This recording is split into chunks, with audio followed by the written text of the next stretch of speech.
Tim Simpson presents Noir Complete, Out of the Shadows. Prologue. He kneels low at the solemn place. The grounds are perfectly manicured, and the grass is lush and green. He kneels on both knees as his eyes stare at the name engraved on the stone. He feels a tear swell in his eye. "Why?" he mumbles, the words getting caught in his throat. It's a breezy day, and the sun, like a blazing painting on glass, burns overhead. He wants to curse the day for being so pleasant. He wants the world to feel the loss he is feeling. She has been gone for months, and the pain is fresh as if it just happened. He places the bouquet on the grass in front of the stone, his guts twisting like a knife is turning, ripping his insides. The pain is nearly unbearable. The flowers feel heavy, like stones. But he lays them down gently. Lilies and roses are her favorites. He hangs his head. "I don't understand why. Why you? It should have been me. I was there. It should have been me." His arm still hurts, and his back still aches. His mind remains in a state of chaos. He remembers seeing her lying there, motionless, her life taken away from him. He falls forward, his fist pounding the earth. He wants to scream, but there is a family nearby. A funeral has begun, so he holds it in. He fights back the tears but cannot stop anger from growing inside his aching guts. "No one even cares. No one even remembers you," he whispers. Then, through gritted teeth, he says, "But I will never forget, and I will make sure they don't either." Prelude to War. A small, uncharted island in the South Pacific, 1945, near the end of World War II. The helicopter lands softly on the tarmac. Several men wearing masks and uniforms stand ready. The doors open. First out is the tip of an umbrella, following an expensive shoe. Then a tall, thin man appears. His light gray suit would cost more than most people's weekly salary. The tail of his overcoat blowing in the wave of the slowing propellers is a darker gray, which matches his bowler hat. The man appears very British to the onlookers. As he approaches the elaborate castle, he is met by a woman equal to his own height. She stops but does not salute. She would never allow herself to salute a man of British heritage. "Welcome, Mr. Cushing," she says, turning as he meets her side. "My name is Python, and the doctor is awaiting your arrival." "What is your given name?" Cushing asks. His eyes squint from the heavy rays as the sun bakes the airstrip. They are sharp, his eyes. He misses nothing. In his line of work, if one thing goes unnoticed, it could mean a life lost, or worse.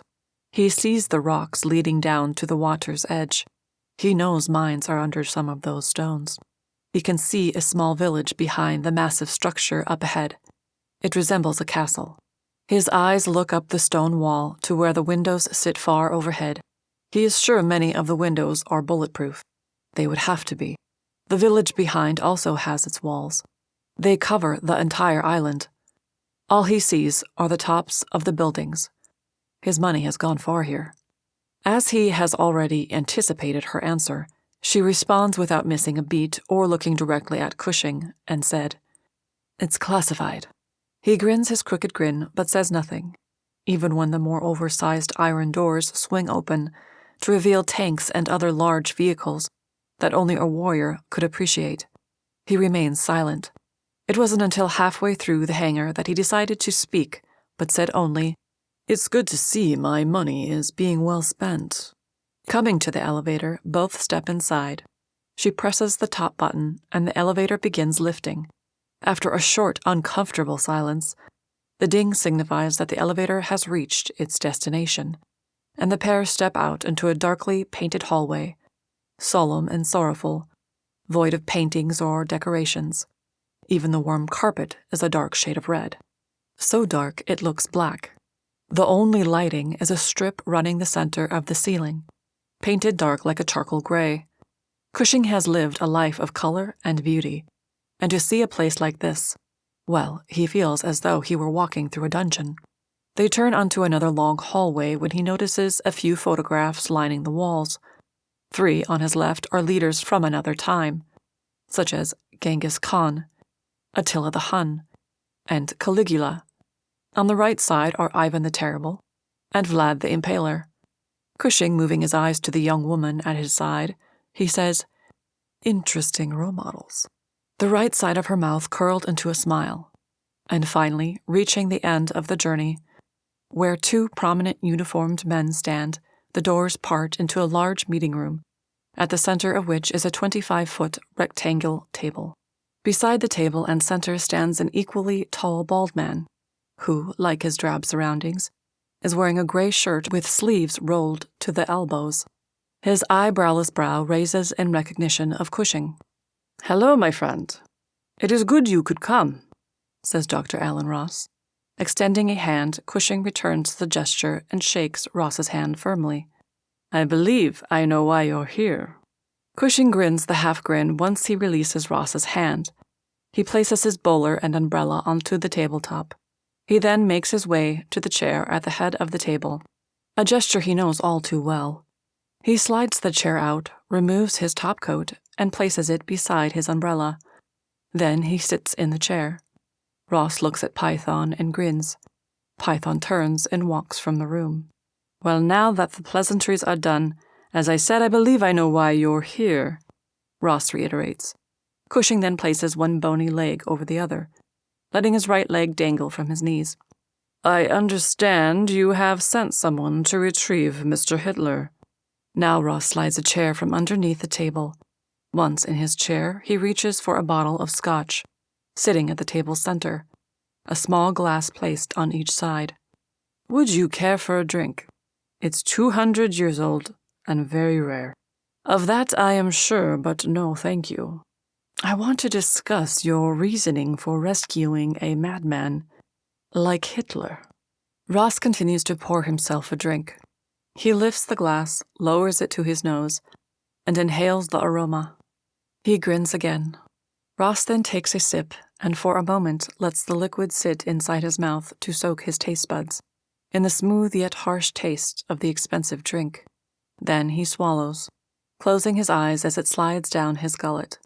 "That is the best thing this life has to offer," he says, placing the glass down and turning his attention to Cushing. "In short, I need his leadership." Cushing stares for a moment. He responds, measuring his words carefully. "You have some of the top minds in the world working here. I know because it is my money that helps pay them." "Some, yes, but not all of your money. I have benefactors and investors all over the world. I also have a lot of eyes on me. Government eyes. The war has provided a nice distraction, but I need to be free to carry out other plans that no one else can. I need to be free to move about. And with the war, everyone is now looking for communists all over. So if I bring Hitler here, fake his death, and place him in my stead for a short while, it will appear that I am securely in my own little world. All the while, I could be out there doing what it is I started out to do, what I was meant to do." Again, Cushing says nothing as he listens. "And that is to topple the government. The war has left most places in chaos. It will be easy pickings. I was never meant to be an observer. My talents are wasted behind a desk. Just a voiceless face. I need to be out there. Governments are controlling lives. They charge outrageous taxes. They make humans pay for their very existence. And these leaders are not put there by the people. They are placed there by corruption. The rich get rich while the poor remain poor, and the poor can do nothing. But what happens when your interest interferes with my own? I am not opposed to overthrowing governments. However, yours is not my only investment. And this Hitler, he stands for everything you're fighting against." Cushing said suspiciously. Ross takes another sip before saying, "So do you. Look, I understand what you're saying. I'm not stupid, far from it. However, I will promise you this once I'm complete. Once my job is done." He pauses to take another sip of the scotch. "You will not have to hide from anyone any longer. Trust me when I tell you. I never forget those that aid me. Cushing then reaches for the glass that sits in front of Ross. Ross watches as Cushing takes his drink in his hand. Cushing lifts it to his mouth, and throwing his head back, swallows the liquid straight down. He then sets the glass back on the table. You're right. That is the best thing this life offers. I just needed to see where we stood. I'm not sold on the idea of Hitler being rescued from his mess, but I know you, and I trust your instincts. So do not fail. Ross grabs the bottle and pours the glass half full. Don't worry, Mr. Cushing. I never fail. The Death Calling Program. Chapter 1. A short time ago. Below the castle, in the prison wing, stands a tall man in a dark black uniform, holding hot iron pokers. His leather gloves grip both pokers, the ends of which glow red. He wears a German helmet left over from the war. A red bandana covers the lower part of his face. His eyes are dark and hollow. He feels nothing for the pain he inflicts pain on. Like all others, his real name is unknown. He only goes by the code name Cobra. The one receiving the punishment hangs from shackles that are placed into the ceiling high above. Like his wrist, his ankles have manacles that hold him stretched upright, fastened his legs to the floor. His arms high pulled nearly to breaking point. His face is rugged and bruised. His nose is broken and his eyes have cuts above them. Some are nearly scabbed over. His chest is bare and he has a small cobra head burned into the flesh from the pokers on his pectoral muscles. His body is nearly numb from the pain. His chin lays on his chest. Blood pours from his mouth and nose. Several teeth lay at his bare feet. The only clothing he is allowed is a pair of ripped trousers that cover little more than a loincloth. The agony left his body days ago, but on occasion, the poker hits a sensitive nerve, causing his body to jerk in agony. His screams echo throughout the catacombs. I told you we hate spies, didn't I? I never trusted you, and if you had not made fools of some powerful men, you would not be here now. They would have let you die peacefully. The cobra pauses to press the poker into the ribs of his prisoner. The man screams in pain, tears filling his eyes as his body tries vainly to pull away from the torture. We know you sent out our location. We know this. We need to know how many are coming. Tell us that, and we will let you die.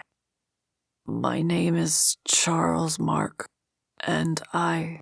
Before the words finished, his head swung to the side from a blow from Cobra's left hand. That's enough. Cobra turns to see a tall female standing in the doorway, her arms folded across her ample chest, as she has been watching. This is my assignment, protests Cobra. Yes, and you have failed miserably. I will take over. We need answers, and he won't speak with you. Maybe he needs a woman's touch. Now leave us. In protest, Cobra throws his torture device down and storms from the room like a scolded child. She then steps closer to the trapped man. Here is what's going to happen,